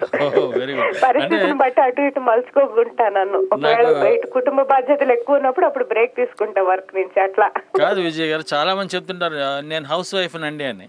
వచ్చిందండి, హోమ్ మేకర్ అంటున్నాం కదా. ఇప్పుడు కొత్త పదం వాడుతున్నారు, హోమ్ మేకర్ అంటే. అమ్మ మా ఇంటికి వచ్చి మా ఇల్లు కూడా హోమ్ ని మేక్ చేస్తారా అని అడగాల్సి వస్తుంది. తలకాయ నొప్పులు అనమాట ఇంగ్లీష్ వస్తాడు. గృహిణి ఎంత సౌలభ్యంగా ఉంది ఒక స్త్రీ గురించి చెప్పడానికి. యూనివర్సిటీలో చదివే ఇప్పుడు మా అగ్రికల్చరల్ యూనివర్సిటీలో హోమ్ సైన్స్ అని ఉంటుంది. ఇంటి శాస్త్రం. దానికి మళ్ళీ ఇటు అబ్బాయిలు కూడా చదువుతారా లేదా అంటే చదివేవాళ్ళు కదా, అది హోమ్ సైన్స్ అందరూ చదివేవాళ్ళు కదా. అదే అప్పుడు హోటల్ ఇండస్ట్రీ అంతా మొత్తం వీళ్ళే కదా, వెళ్ళేదంతా మగవాళ్లే కదా అక్కడ. మళ్ళీ ఇంటి దగ్గరికి వచ్చేసరికి వంట చేయాలంటే ఆడవాళ్ళు అంటారు, మళ్ళీ మగవాళ్ళవే. ఇప్పుడు ఆ కాన్సెప్ట్ పోయిందిలేండి, ఇప్పుడు అంతా భార్యాభర్త ఇద్దరు కలిసి చేసుకుంటారు. విజయ్ గారు నా ఫ్రెండ్ ఉన్నాయండి, ఎయిర్ ఫోర్స్ లో చేస్తాడు. ఆవిడ పొద్దున్నే వెళ్ళిపోతుంది, 2ంటికి వస్తుంది, వీడు వంట చేస్తాడు. వంట చేసి వీడు మధ్యాహ్నం నుంచి సాఫ్ట్వేర్ కంపెనీ ఇడిపోతాడు అనమాట. ఎయిర్ ఫోర్స్ లో వాళ్ళు మిస్సెస్ చేస్తుంది, వీడు సాఫ్ట్వేర్ ఇంజనీర్. అంటే బాధ్యతలు పంచుకోవాల్సి వస్తుంది. ఇప్పుడు ఇది ఆడ పని మగ పని అనేది పోయింది. పోతేనే ఉంది, బట్టి అటు ఇటు ఫ్లెక్సిబుల్ అవ్వాలి, లేకపోతే అసలు ఎట్టా కష్టం కదా. విజయ్ గారు మరి మీరు అనుమతిస్తే మీ వెనక. అలాగేనండి, అలాగే ఇంకా లీజర్ గా ఉన్నారు అనుకున్నా. థ్యాంక్ యూ వెరీ మచ్ అండి. థ్యాంక్స్. నమస్కారం మేడం, మీ పేరు, మీరు ఎక్కడి నుంచి మాట్లాడుతున్నారండి? నేను హేమ అండి, విస్కాన్సిన్ నుంచి మాట్లాడుతున్నాను. కోట శంకర్రావు గారి వాయిస్ విని చేశానండి. Thank you madam, thank you very much madam, thank you very much. బాగున్నారండి? మీరు ఈ మధ్య కాలంలో కనిపించలేదు అసలు. We missed all of you అన్నమాట. అక్కడ టీవీలోనంటారా? సినిమాల్లో కూడా కొంచెం అంటే అసలు మీరు ఒక మంచి టైంలో వచ్చారండి. మీరు మీ అన్నయ్య గారు ఉన్న టైంలో, అన్నయ్య గారు కదండి శ్రీనివాస్ గారు? సొంత అన్నయ్య గారండి. అన్నయ్య కాదా? అయితే మీరు ఆ టైంలో ఒక్కసారి అంటే ఇలా కూడా విలన్ అంటే ఆయనకి అలవాటు అయిన తర్వాత జస్ట్ ట్రెండ్ చేంజ్ లాగా మీరు మళ్ళీ ఎంటర్ అయ్యారండి. ఆ టైంలో బాగుండేది మాకు. ఇంకొంచెం మీరు ఆయన కంటే యంగ్ గా ఉండేవారు. మీ టోన్, మీ ఫేస్ ఆయనది ఎట్లా ఉంటుందో మీది కూడా అలాగే. మీ టోన్ కూడా చాలా స్ట్రాంగ్ అండి. అది కరెక్ట్ గా సరిపోయేది ఆ రోల్ కి. ఎంత ఇదొక ఏంటంటే ఇదొక పులిజోదం అమ్మా ఇది. దాంట్లో అది ఇక్కడ అదృష్టం అనే దానికి మెయిన్ ఇంపార్టెన్స్, అర్హత అనేది నెక్స్ట్. దాంతో ఏంటంటే ఈ ప్రవాహంలో ప్రయత్నం అనండి, లేకపోతే ఇంకోటి ఏదైనా ఎన్ని చేసినప్పటికీ ఆ అదృష్టం అనేది వచ్చిందంటే అప్పుడు మనం ఏమిటని ప్రూవ్ చేసుకోవడానికి అవకాశం ఉంటుంది. ఎందుకంటే ఇప్పుడు మీరు మమ్మల్ని మాకన్నా మహామహానటులు చాలామంది పాపం తినడానికి కూడా లేక ఇబ్బంది పడుతున్నారు. మా అదృష్టం ఏంటంటే కనీసం కాస్త ఉద్యోగాలు ఏదో కాస్త మీ ప్రేక్షకుల హృదయాలు కాస్త ఉండి ఏదో ఆర్థికంగా భగవంతుడి దయ వల్ల మనం కోటాను కోట్లు సంపాదించకపోయినా ప్రశాంతంగా ఉన్నాం. ఈ స్థితికే మహదానందంగా ఉందన్నమాట. ఎందుకంటే నాతో పాటు పనిచేసిన వాళ్ళు కానీ మా కళాకారులు కానీ చాలామంది ఆర్థిక ఇబ్బందులు ఎవరు లేరు, కానీ కళాకారులుగా ఇంకా వెనకే ఉన్నారు. దాంట్లో రకరకాల ఫ్యాక్టరీస్ ఎవరు ఈ కేవలం ఇక్కడ ఈ ఫీల్డ్ మాత్రం నన్ను అడిగితే ఒక డాక్టర్ ప్రొఫెషన్ లాగా, లాయర్ లాగా అందరూ లాయర్లే, అందరూ డాక్టర్లే, అందరూ యాక్టర్లే. ఎవడి అదృష్టం వాడిది. ఆ క్లిక్ అయినప్పుడు ఆటోమేటిక్గా వెళ్తాం. అది కలిసి రావాలి మెయిన్. అదే నేను విన్నానండి, ఇప్పుడు మీరు బుల్లితెరలో కూడా వస్తున్నారని. అవునమ్మా, బుల్లితెర ఎక్కువ అండి. నేను అసలు మళ్ళీ చూడగలుగుతున్నా మిమ్మల్ని. ఇది ఏంటంటే ఒక పీరియడ్ అంతే. దానికి ఏముంది, ఒక వేవ్ లాగా మనం యాక్ట్ చేసిన 4 సీరియల్ ఒకేసారి టెలికాస్ట్ అయింది అనుకోండి, ఎక్కడ చూసినా మనమే ఉంటాం. అది కరెక్టేనండి. అంటే ఇప్పుడు ఇదివరకు లాగా ఏంటంటే ఒక 10 సీరియల్ చేయటం, అప్పుడు ఏంటి ఆ రోజుల్లో మొదట్లో డైలాగ్ చెప్పగలిగిన వాడు, విషయం ఉన్నవాడు అనే పాయింట్ వచ్చింది. ఇప్పుడు అన్ని రంగాల్లో కూడా ఏంటంటే కొత్తదనం కావాలి, గ్లామరు, అంటే టెక్నికల్గా బాగా డెవలప్ అయిపోయింది.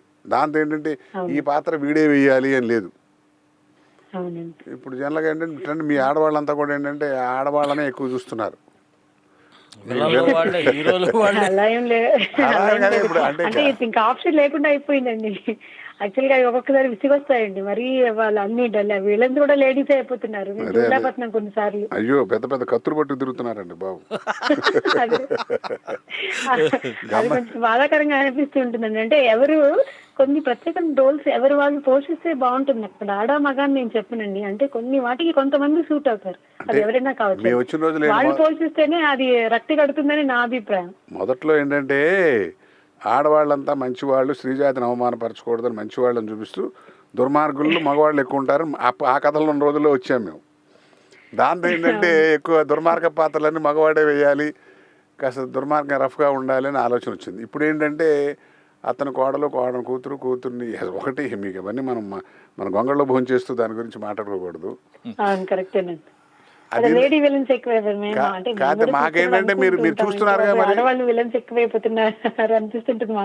అంటే మీరేంటంటే అంత అరగంట సేపు చూసి చీ అని తిడతారు.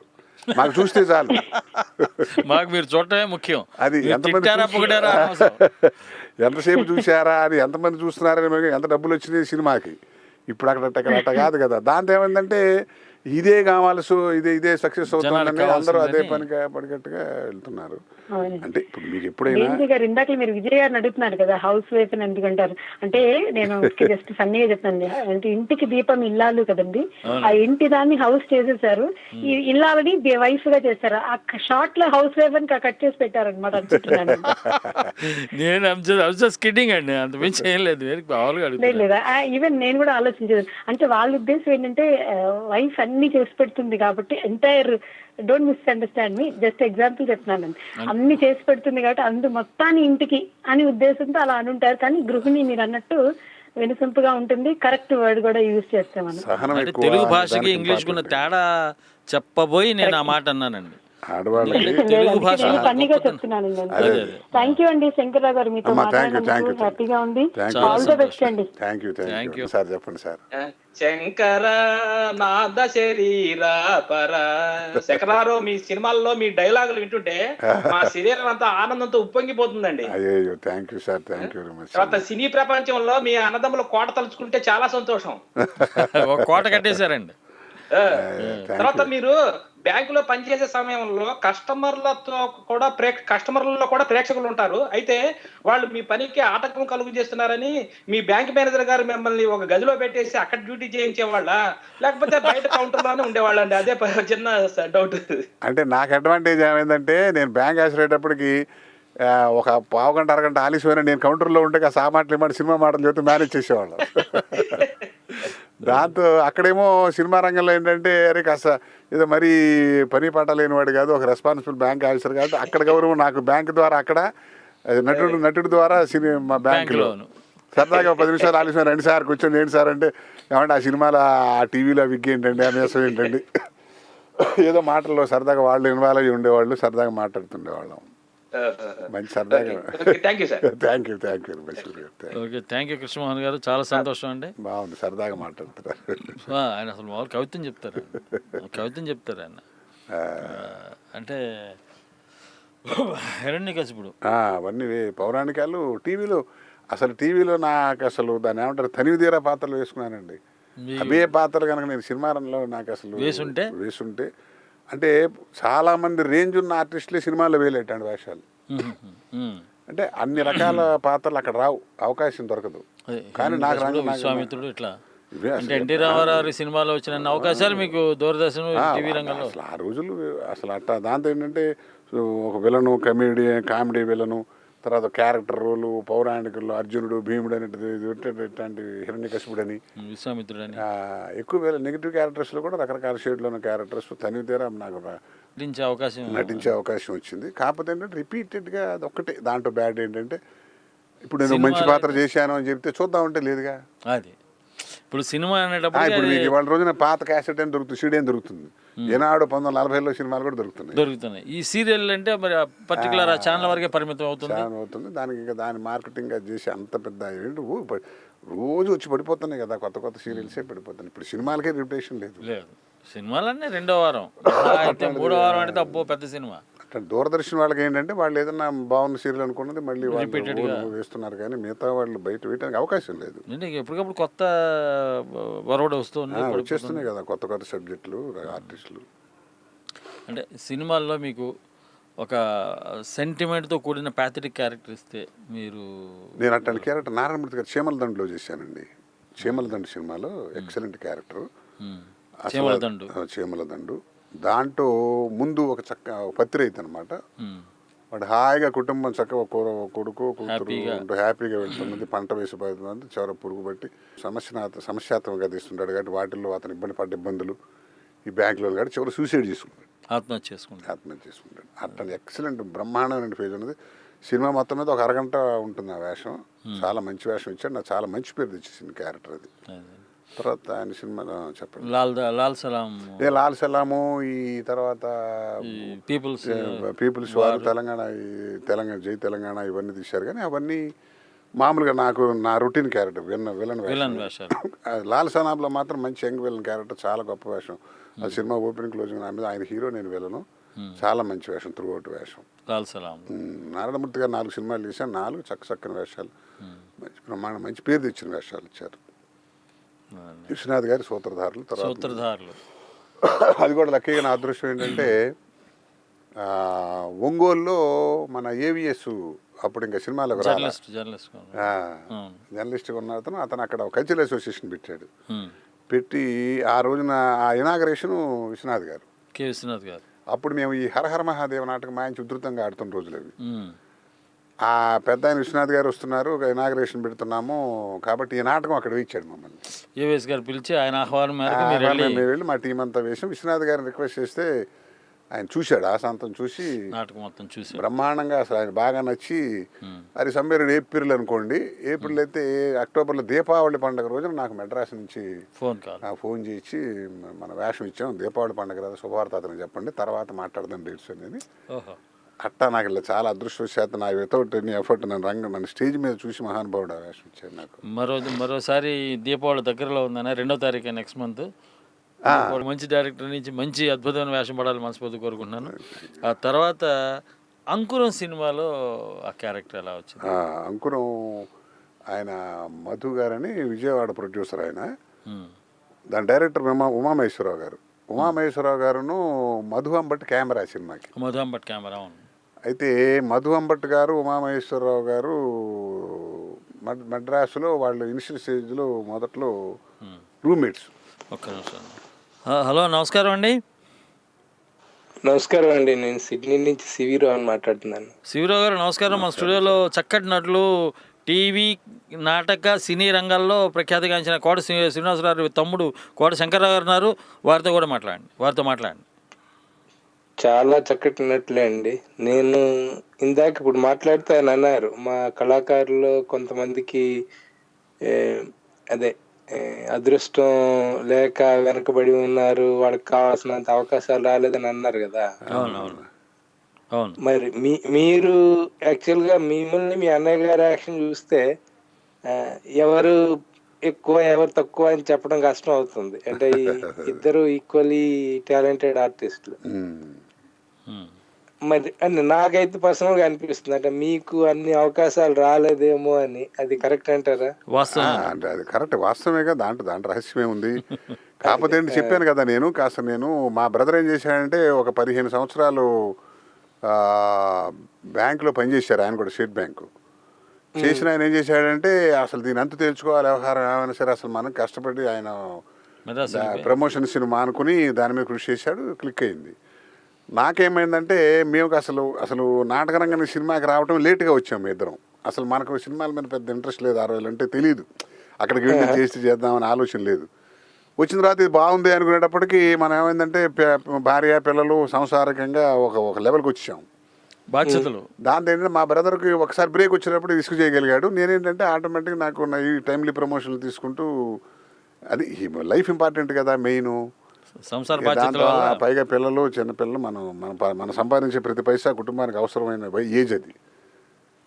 అప్పుడు ట్రై చేసి ఏమైనా సరే పోతే పోయింది ఉద్యోగం అనుకుంటే ఏమయ్యేవాళ్ళం, అది వేరే సంగతి. బ్రదర్ కొడుకే అవ్వాల్సిన వాడండి, ఏదో పాపం బ్యాడ్ అతను చూసే ఉంటారు. మా శ్రీనివాసరావు అబ్బాయి, మా అబ్బాయి ఉన్నాడు కానీ మా వాడు డెంటిస్ట్ డాక్టరు. సరే ఏదో వాడి ప్రొఫెషన్, వాళ్ళకి అసలు ఈ ఆలోచన అసలు ఈ కళారంగం అనేది మ్యూజిక్ కానీ డాన్స్ కానీ యాక్టింగ్ కానీ అది మనం తోస్తే కొంతకాలమే వాళ్ళకి ఇంట్రెస్ట్ లేదే రాదు. అది అంతే, గుర్రాన్ని తొట్టి దగ్గర తీసుకెళ్ళగలి ఇంట్రెస్ట్ ఉండాలి.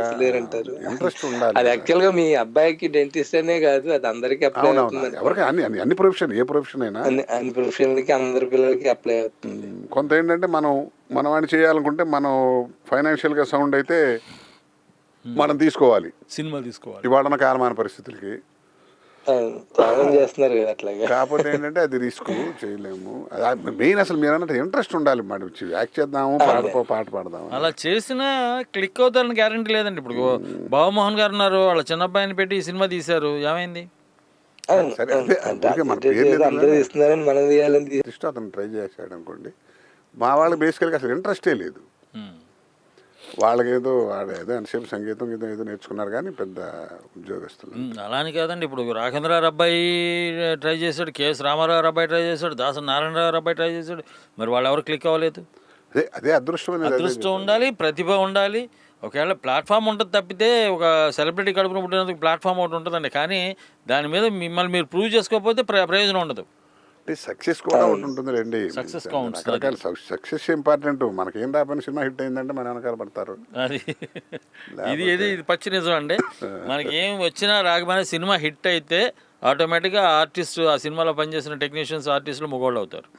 అంతే న్యాచురల్ అదే. మరి అది ఇందాక ఒక ఆర్టిస్ట్ ఎంత ఇంటర్వ్యూ చూస్తుండే ఆయన చెప్తుండే అనమాట, ఆయన మొట్టమొదటి ఫీల్డ్ లోకి వచ్చినప్పుడు 5,000 ఇస్తానని చెప్పి 500 ఇచ్చి మిగిలిన డబ్బులు ఇవ్వకుండా తర్వాత కొంతమంది అసలు పూర్తి చేయకుండా చేసేవాళ్ళట. బట్ ఆయన హిట్ అయిన తర్వాత ఆయన ఎవరెవరైతే ఇలా డబ్బులు ఎగ్గొట్టేశారో వాళ్ళు మళ్ళీ ఆయన దగ్గరికి వచ్చి రోల్ అడిగినప్పుడు ఆయన ప్రజెంట్ రేట్ కి ఇంతకుముందు ఏదైతే ఎగ్గొట్టేశారో అది కూడా కలిపి రెండు కలిపి తీసుకుని యాక్ట్ చేసి అమ్మాయి అన్న బాకీ తీరింది అని అనుకునేవారట ఆయన. ఇప్పుడు ఇప్పుడు కోట శంకర్రావు కావాలి, ఆ క్యారెక్టర్కి ఆయనే కావాలి, ఇటువంటి క్యారెక్టర్ అంతకుముందు బాగా చేశారు అని చెప్పేసి ఆ ప్రొడ్యూసర్ డైరెక్టర్కు అనిపిస్తున్నప్పుడు ఈయన కోట శంకర్రావు ఎక్కడ ఆయన ఇంట్లో కూర్చొని తలుపులేసి కూర్చున్నా సరే తలుపులు కొట్టి సార్ అంటారు, నేను 2 లక్షలు ఇస్తే కానీ రోజుకి నేను రానాయి అంటే 2 లక్షలు కాదు ఇంకొక 50,000 వేసుకొని రండి సార్ అంటారు. ఇప్పుడు లేదనుకోండి డిఎంకే ముడపట్టి సార్ నేను వేస్తానండి అన్న అనుకోండి, నువ్వెవడరా బాబు మాకు అనవసరం, నేను ఎదురు డబ్బులు పెట్టినా తీసుకో. ఇవాళ కొత్తదనం కోరుకుంటే కుర్రాళ్ళందరూ ఏంటంటే కొత్త హీరోలందరూ కూడా అలాంటి విలన్లు కావాలి, ఫైట్లు చేయాలి, కుస్తీలు పట్టాలి, ఎన్నో రకరకాలు. ఇప్పుడు నటన అనే దానికి ఒక రకమైనటువంటి అర్థం మారిపోయింది. డివి నరసరాజు గారు ఒకసారి మహానుభావుడు, ఆయన ఇంటర్వ్యూ తీసుకున్నప్పుడు ఇప్పుడు నటినట్లు ఎక్కడున్నారండి, ఇప్పుడంతా ఒకప్పుడు సర్కస్ చేసేవాళ్ళు, దొమ్మరి వాళ్ళు అనేవాళ్ళం, వాళ్ళు తీగ మీద నడవటం, సాము గరడీలు చేసేవాళ్ళు, అవన్నీ చేసేవాళ్ళు. వాళ్ళకి కూడా మంచి కండలు తిరిగి పుష్టికరమైన దేహం ఉండేది. అట్లా ఉంటే ఇవాళ అవన్నీ చేయగలిగిన వాళ్ళందరూ నటినట్లు అయిపోయారు తప్ప ఇవాళ హావభావ ప్రదర్శన కానీ, ఆ పాత్రోచితంగా డైలాగ్ చెప్పగలగడం కానీ, డైలాగ్ డిక్షన్ కానీ అవన్నీ అక్కర్లేదని చెప్పి ఇప్పుడు వాళ్ళ టెక్నిక్ పెరిగిన తర్వాత ఏంటంటే ఏ పాత్రకైనా కళాకారుడు అక్కర్లా, ఒక పాత్రధారి అయితే చాలు. అంటే ఒక ఎస్ఐ వేషం వేయాలంటే 6 అడుగులు పొడుగుండు, జబ్బలు ఉన్నాయా, పుష్టికరమైన పర్సనాలిటీ ఉంటే చాలు. అంటే వాయిస్ ఎవరితో డబ్బింగ్ చేపిస్తారు వచ్చేసేటప్పుడు కానీ ఈజీ అయిపోయింది. ఇదివరకు ఏంటంటే రిస్క్ చేయలేకపోయేవాళ్ళు. ఇప్పుడు ఏంటంటే టెక్నిక్ పెరిగేటప్పటికి ఏంటంటే వీడే వేయాలి, వాడే వేయాలండి, నేను వేసినట్టు ఉంటుంది, మీరు వేసినట్టు ఉంటుంది అంటే ఇదేదో మార్పు వస్తుందిలేండి, ఎంతకాలం నడుస్తుంది, ఇది మార్పు అనేది సహజం. ఇవాళ కాకపోతే ఏంటంటే పాత అంతా గొప్పది కొత్తది మంచిది కాదు అనుకోకూడదు. కాదు మన వాళ్ళు ఏం చేస్తున్నారంటే at the same time old is gold అనే మాట మర్చిపోతున్నారు. అది దౌర్భాగ్యం. అదేంటే పాత దాని మీద మనం పెరుగుతూ ఉండాలి. ఆ పాతది అసలు కంప్లీట్గా మనం అవాయిడ్ చేయటం అనేది కరెక్ట్ కాదని నా భావం. గత కాలం యొక్క పునాది మీద వర్తమానపు అనుభవాలతోటి భవిష్యత్తు నిర్మించుకోవాలి. చూసుకొని చక్కగా అంటే పూర్వం ఏంటంటే కథ అది ఏది అసలు సినిమాకి ఏది మెయిన్, నాటకానికి కానీ లేకపోతే ఒక టీవీ కానీ అంటే కథ అనేది మెయిన్. ఆ బేస్ పోతుంది. దాంతో ఏంటంటే ఇప్పుడు కళాకారుని బట్టి సినిమా చూసే పరిస్థితి వచ్చింది. కానీ కథ ఏముంటుందండి, కథ 2 గంటల సేపు ఎంటర్టైన్మెంట్ అనే ట్రెండ్ వచ్చింది. అంతే తప్ప కథకి ప్రాధాన్యత తగ్గింది, బాగా తగ్గిపోయింది. కథలు అదేమంటే ఏంటంటే ఏవండి కథలు అంటారు, చాలా పొరపాటు. ఎందుకు లేరు బోళ్ళంత మంది రచయితలు ఫస్ట్ క్లాస్ అండి. రోజుకు కథ రాసేవాళ్ళు ఉన్నారు, బ్రహ్మాండ కథలు, పాటలు, పద్యాలు రాసేవాళ్ళు ఎంతమంది లేరు. లేరంటే ఇక్కడ ఉన్నారంటే వెతుక్కుంటే ఉంది, వెతికే టైం లేదు, వాళ్ళ తీరిక లేదు. ఇప్పుడు హీరో డేట్లు ఇచ్చాడంటే ఇక డేట్లు తగ్గట్టుగా దాన్ని ఉన్న పట్టుకుని రాసే కథ రాసి అది రాసి ఇది రాసి చేసి వాడు గౌరవించాలి కదా. ఇప్పుడు ఒక విద్వత్తు ఉన్నవాడు ఉన్నాడు అనుకోండి, వాడు ఇది ఆఫీస్కి వచ్చి కూర్చుని 4 కాగితాలు టైప్ చేయమన్నట్టు కాదు కదా. నీకు డబ్బు ఇచ్చేస్తాను, ఒక పాట రాయి, లేకపోతే ఒక మ్యూజిక్ కొట్టు అనేవి కాదు. ఇవన్నీ క్రియేటివ్ ఆర్ట్. ఇది దానికి ఏంటంటే కాబట్టి వాడు సఫిషియెంట్ టైం ఉండాలి. వాళ్ళు ఏంటి ఫాస్ట్ అంత పరుగులు ఇన్స్టెంట్ అట్టగా అవి ఆ స్పీడ్లో ఏంటంటే 100 సినిమాలు వస్తే పోతున్నాయి, నిలబడుతున్నాయి. 100లో ఇప్పుడు కూడా సక్సెస్ పర్సంటేజ్ వచ్చి నాట్ ఈవెన్ 10, 7, 6, 7, 8. కళాకారులు కూడా ఏంటంటే పూర్వకాలం రంగారావు గారు, ఇప్పుడు లాస్ట్ బ్యాచ్ ఇప్పుడు బ్రహ్మానందం గారు, కోట శ్రీనివాసరావు, ఈ బ్యాచ్ తర్వాత నేను అనుకోవటం భాష గురించి సినిమా రంగంలో ఒక 25-30 సంవత్సరాలు మేము ఉంటాము అని చెప్పగలిగిన వాళ్ళు లేడు, ఉండరిహ. ఎందుకంటే అక్కర్లా ప్రేక్షకుడికి కొత్త వాళ్ళని తీసుకొచ్చి అలవాటు చేసేసారట. ఇప్పుడు మనం ఏంటంటే ఎంతసేపు ప్రేక్షకులు చూస్తున్నారంటారు. నా కాన్సెప్ట్ ఏంటంటే ప్రేక్షకుడు చూసే సినిమా కాదు, చూడవలసిన సినిమా తీయాలి. ఓహో, ప్రేక్షకుడు చూసే సినిమా కాదు, చూడవలసిన సినిమా తీయాలి అని వాడు ఏది చూడాలి అది తీయాలి. ఇప్పుడు ఎందుకంటున్నానంటే సెన్సార్ విధానం గట్టిగా కనుకుంటే ఇవన్నీ కరెక్ట్గా ఉంటాయి. ఎందుకంటే ఇంకా నీచంగా తీస్తే జనరల్గా అబద్ధం ఆడద్దు అని చెప్పేదానికన్నా కూడా అరే నేను కొట్టినాడు నరుకు అని చెప్పి తొందరగా వెళ్తుంది జనానికి. ప్రాణం పోసే దానికి ఏం చెప్తారంటే 1966లో 60లో సెన్సార్ విధానం ఎట్టుంటుంది అనేది ఒక చిన్న ఉదాహరణ. ముళ్ళపూడి రమణ గారు ఆయన కోతుకొమ్మచ్చులో రాస్తారు. ఒక ప్రియులు ప్రేమించుకున్నారు. ఆ కుర్రాడు ఏమన్నాడంటే నువ్వు సాయంత్రం పార్కుకి రా అన్నాడు. పార్కుకి రాకంటే ఆ పిల్ల ఏమంటుంది, ఆ ఇంటి దగ్గర వద్దు మా అమ్మ నాన్న ఉంటారు అంటే అతను ఏం చెప్తాడంటే హీరో గుళ్ళోకి వెళ్తున్నానని చెప్పిరా అని అంటాడు డైలాగ్. అది తీస్తే సెన్సార్ వాడు కట్ చేశారట. ఎందుకంటే అది ప్రేక్షకుడికి నేర్పటం అని. అబద్ధం చెప్పడం అనేది గుళ్ళోకి అని చెప్పి వెళ్ళి పార్కులో తిరగచ్చు అని ఒక ఆడపిల్లలకి అంటే అప్పుడు ఆ రోజులో కూడా విమర్శలు ఏంటి, ఇవాళ తెలియని వాడు ఎవడండి అన్నాడు. వాడికి తెలియటం వేరు, నువ్వు చెప్పటం వేరు. వాడందరూ వాడు తెలుసుకోవటం వేరు, నువ్వు సజెస్టివ్గా చెప్పడం వేరు. అంతే. ఇప్పుడు ఎందుకంటున్నానంటే ఇన్ని 100 కోట్ల మంది జనాభాలో వెధవులు అనేవాడు ప్రతి ప్రొఫెషన్లోనూ ఉంటాడు, ఖచ్చితంగా ఉంటారు. కాబట్టి వాడు చేసిన వంటి ఒక దురాగతాన్ని, ఒక రేపుని సినిమా తీయటం, ఒక ఆడపిల్ల ఏదో దాని మానాన్ని కాపాడుకోవడానికో దేనికో మర్డర్ చేసింది, ఆ పిల్ల కథను ఒక సినిమా తీయటం, అది ఎంతవరకు కరెక్ట్ అనేది అది కరెక్ట్ కాదు. అది ఏంటంటే జనానికి తెలుస్తుంది. ఇప్పుడు చూస్తున్న మీడియాలో ఇప్పుడు 5 నిమిషాలు తెలుస్తుంది. తెలిసిన దాన్ని మళ్ళీ చూపించడం అనేది జిగుప్స్గా ఉంటుంది. అది అందుకని ఏంటంటే అది జనానికి తెలిసిన విషయం కాదు. దానికి ఏంటంటే ఒక మంచిని చెప్పడం అనేది, ఓ పలానా చోట ఎవరో ఒక అంబేద్కర్ లాగా గ్రామానికి సేవ చేస్తున్నాడు, అట్లాంటి వాళ్ళని ఆ కథలు ఎత్తామంటే అర్థం ఉంది. అది ఎవడ చూస్తాడండి అంటాడు. ఇప్పుడు మళ్ళీ చూసే విధంగా నువ్వు తీయగలగాలి. ఇప్పుడు నర్తనశాలను మాయాబజార్ గురించి ఎందుకు చెప్పుకుంటాం? 70 ఏళ్ళ క్రితం నాటి సినిమా ఇవాళ మాట్లాడుతూ నిన్న మొన్న రిలీజ్ అయిన సినిమా చండాలంగా అర్థం కావట్లేదు అనే పరిస్థితి ఎందుకు వచ్చింది? కాబట్టి అప్పుడు వాళ్ళు పుక్కిడి కథలు లేవా? అప్పుడు మాత్రం యథార్థం చేసినారు వాళ్ళు. కథలు వెళ్ళిన కథలు ఎవడలేనా ఎంత చక్కగా నీట్గా బ్రహ్మాండంగా ప్రజల్లోకి వెళ్ళినవన్నీ ఎంత బ్రహ్మాండంగా ఉన్నాయి. అద్భుతం. కాబట్టి ఏంటంటే ఇప్పుడు 50 ఏళ్ళు అయింది నర్తనశాల రిలీజ్ అయ్యి, ఇవాళకి దానికి ఆ క్రేజ్ అది ఇవాళ ఎందుకంటానంటే ఇవాళ ఆ రోజుల్లో సినిమా రిలీజ్ అయినప్పుడు ఉన్న వాళ్ళని నచ్చడం కాదు, రావాలిగా మనం. అందుకని ఏంటంటే సినిమా తీసినప్పుడు మనం సార్ మనం కలవటం, హలో అనటం, దాని వ్యవహారం అది చేయాలి. అది చేస్తుంటే ప్రయత్నం చేస్తుంటే ఇప్పుడు వాళ్ళకు కూడా ఏంటంటే 100 మందిలో ఏదో సెలెక్ట్ చేసుకుంటూ ఉంటారు. ఎవరి ఆలోచన వాళ్ళది. అంటే మనం చేయాలని కుతూహలం అయితే ఉంది. వస్తే అవకాశం వస్తే మంచి మంచి పాత్రలు, పౌరాణిక పాత్రలు లాంటివి. అసలు వాళ్ళ అవకాశం రావడమే కష్టం పౌరాణిక నటించడానికి. వాళ్ళు ఇప్పుడు 10 ఏళ్ళకో సినిమా, 5 ఏళ్ళకో సినిమా వస్తున్నాయి. అది కృష్ణార్జున తర్వాత శ్రీరామరాజ్యం ఒకటి వచ్చింది, అది బాబు గారి పుణ్యం అంటే వచ్చింది. అది తర్వాత మళ్ళీ ఎన్టీఆర్ కూడా, జూనియర్ ఎన్టీఆర్ కూడా ఏదో సినిమా చేద్దామనే ఆలోచనలో ఉన్నాడు.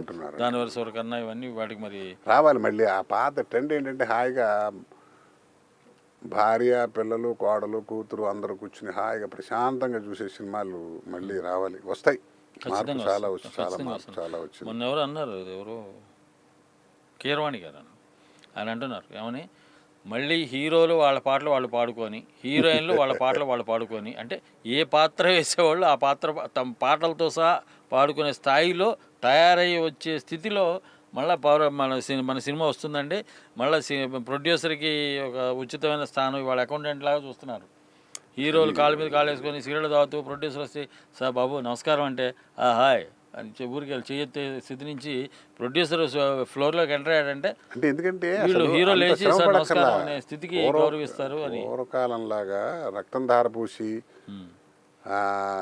ప్రతి అక్షరం బట్టేసేసి అంత టెక్నిక్ బాగా పెరిగిపోయింది. ఇప్పుడు అంత కష్టపడ ఇంత టెక్నిక్ కనుక ఆ రోజున ఉంటే ఆ కథలకి ఇంకెంత గొప్ప కళాఖండాలు వచ్చింది. కాబట్టి ఏంటంటే టెక్నిక్ అనేది మార్పు అనేది రావాలి. ఇప్పుడు ఏదో మేము మా చిన్నప్పుడు మేము ఎడ్ల బండి మీద వెళ్ళాం కాబట్టి ఇప్పుడు ఇంకా ఎడ్ల బండి మీద వెళ్తాం, విమానం ఎక్కమని మాట్లాడుతాం, అమ్మ అందాం, తమ్ముడు అన్నయ్య అందాం, పెళ్ళాం అన్నా. కానీ అలా అది మర్చిపోకూడదు. బేస్ అని ఏదైనా మర్చిపోకుండా వెళ్తాం, పునాదిని మర్చిపోకూడదు, మూలాలు మర్చిపోకుండా మూలాల్ని గుర్తుపెట్టుకొని వాటి మీద అట్ట రావాలి. అట్ట వస్తే దాని మంచి ఇది వస్తుంది. సరేనా, ఇప్పుడు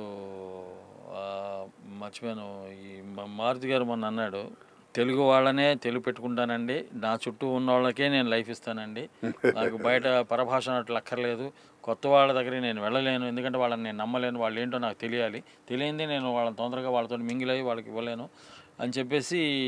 అంటే నేను అన్నాను, మమ్మల్ని పెట్టుకున్నారు సార్, మీరు అడిగితే గీతా ఆర్ట్స్ సినిమా కొత్త జంటలో మీరు బ్రహ్మానందం గారిని అడిగినా ఎవరిని అడిగినా మరి గీతా ఆర్ట్స్ అల్లు అరవింద్ గారు అంటే కాదంటారు, కాబట్టి మీరు పెట్టుకోవచ్చు కదా అంటే, ఏమంటే ప్రొడ్యూసర్ గారు ఇస్తారు కదా అని చెప్పేసి నేను ఆకాశంలో సినిమా తీస్తానని అన్న కదా, నా స్థాయి ఏదో నేను అక్కడే తీస్తానండి సినిమా అన్నాడు.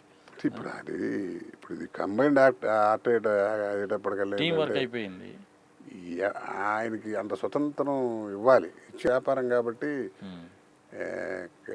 అన్ని రకాల భాషలో ఉంటే పాపం ఆయన ఉద్దేశం ఫలించాలి. తెలుగు వాళ్ళతో తీస్తానన్నాడు పాపం అన్నట్టుగానే ఇంతవరకు పరభాష నటీనటులు లేరు, నటి లేదు, నటుడు లేరు, అచ్చం తెలుగు లేకపోతే ఆయన సినిమాల వరకు టైము తీసుకునే స్పీడ్ అయిపోయిందండి. టైం లేదు. మెయిన్ ఏంటంటే అసలు ఎందుకు పరిగెడుతున్నాం, సినిమా కోసమే కోట్లు ఖర్చు పెడితే ఓకే, దానికి ఏంటంటే అసలు అర్థం లేని ఖర్చు అయిపోయింది. చూస్తుంటే మనకే అనిపిస్తుంది రే ఎంతంత వేస్ట్ అయిపోతుంది, ఎంత జరుగుతుంది అనేది. మరి ఎంతసేపు మా స్టూడియోకి వచ్చారు, మీకు ఈ మాధ్యమం ఎలా అనిపించింది? మీరు చాలా ఇంటర్వ్యూలు ఇచ్చుంటారు, టీవీలో ఇచ్చుంటారు, రేడియోలో చూసుంటారు. ఇది ఒక రేడియో, ఇది ఒక internet radio, Telugu one radio అని ఇంటర్నెట్, ఇది ఎలా అనిపించింది మీకు? బ్రహ్మాండం కదండి. దీంతో అసలు మాట్లాడటం నేర్చుకున్నది ఇందాక నేను చెప్పినట్టుగా మైక్లో మొట్టమొదటి మైక్రోఫోన్ ద్వారానే మీరు. అయ్యో అసలు ఆ రోజులు ఈ కమర్షియల్ వచ్చినప్పుడు భాగ్యలక్ష్మి టికెట్లు నాటకాలు ఇవన్నీ వేస్తుంటే అసలు ఎంత గొప్పగా ఉండేది. దీంతో ఏంటంటే అసలు మనం మనుషులు అట్లా కనపడేట్టు మాట్లాడే అవకాశం ఉంది దీంట్లో. కనపడుతూ కనపడాలి. అది అట్లా మంచి ఎక్సలెంట్ మీ మీడియా. అంటే ఇప్పుడు మీ రేడియో ద్వారా నిజంగా ఇవాళ ఒక గంట సేపు సరదాగా అందరితో మాట్లాడే అవకాశం కల్పిస్తుంది. నాకు చాలా ఆనందంగా ఉంది. మళ్ళీ ఎప్పుడో తీరుకున్నప్పుడు సరదాగా అందరితో కలిసి ఇలాగే ముచ్చరించుకుందాం, మనసుపి మాట్లాడుకోవచ్చు. ఇది ఏంటంటే దీంట్లో మనం లేనిపోయింది అని ఏమంటారు, భేషజాలు పోయి మాట్లాడుకోకుండా సరదాగా హాయిగా మనం ఎవరిని హెల్ప్ చేయట్లేదు, ఎవరి మన బాధ చెప్పుకుంటాం, మన ఆలోచన చెప్పుకుంటాం. దాని సరదాగా. కొండల గారితో మీరు నాటకాలు వేస్తున్నారు. అవునండి. ఇప్పుడు దాని గురించి ఒక మాట చెప్తే చివరిగా. పెద్దలు వాళ్ళు ఆయన ఏమిటంటే ఇప్పుడు 82 ఏళ్ళు వచ్చినా కూడా ఆయన 60 సంవత్సరాల మట్టి నాటకం ఇవాటి కూడా నాటకం వేయాలనే ఆలోచనలో ఉన్న మనిషి. అట్లాగే మా గురువుగారు గుంటూరు శాస్త్రి గారు కూడా మనకు ఏం వర్కౌట్ అవుతుందండి నాటకం అక్కడికి వెళ్తే వాళ్ళ రోజు నాటకం వేయాలంటే కనీసం 30-40 వేలు లేదా నాటకం వేయలేకపోతున్నాం.